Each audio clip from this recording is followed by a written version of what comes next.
penyerahannya kira-kira bagaimana kira-kira? Yang kedua sih benar. Siji wae loro. Kaoman kok ya. Iya. Iku ae. Sing viral iku apik iku. Stop tuh. Sip. Ayo. Gitu aja.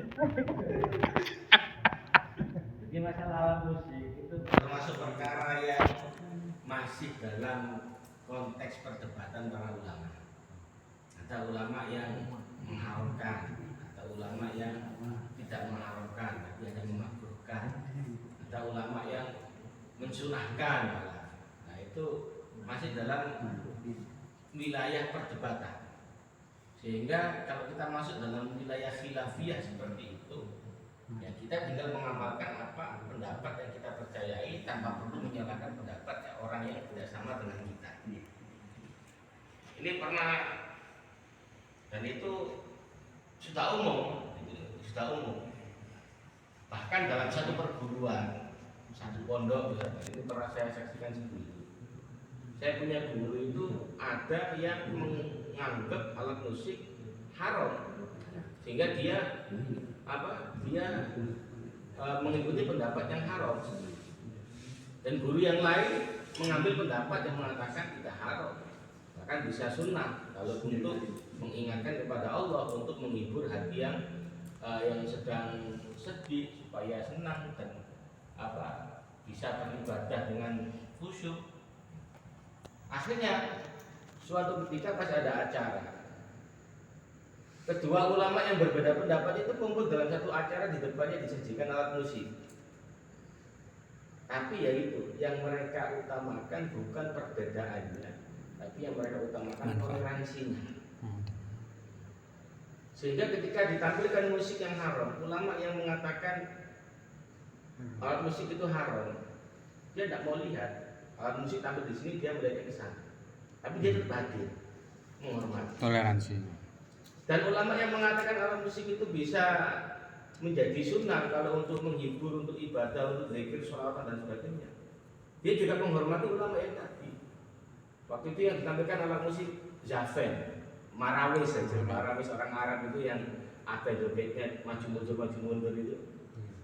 Orang-orang yang lain dipersilakan ikut maju, ikut marawisan, ikut joget. Dan meskipun jogetnya hanya maju mundur. Tapi ulama yang tadi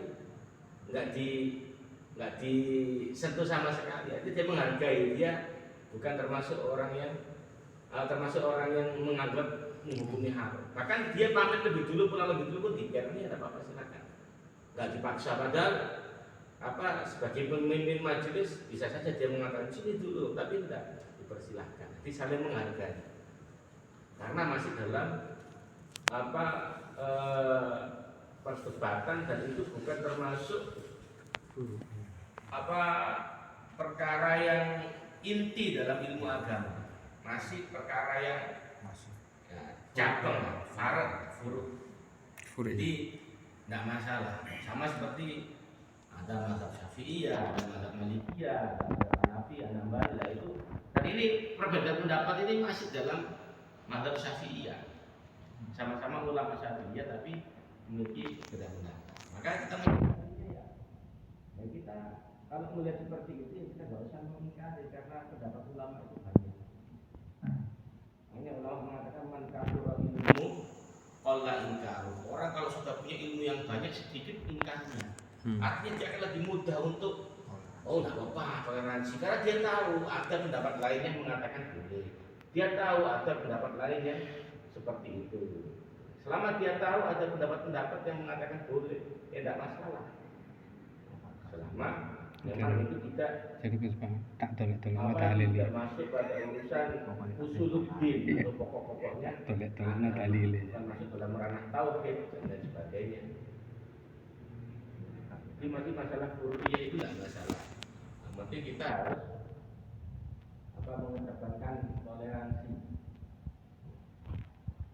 Maka kalau dalam yang video viral itu ya bukan masalah hukum terbangannya yang menjadi poinnya, tapi bagaimana seseorang memarahi orang lain karena perkara yang masih dalam perdebatan, yaitu yang dia katakan belum tentu benar, tapi dia menyakiti hati orang lain, Pasti sama. pasti salah.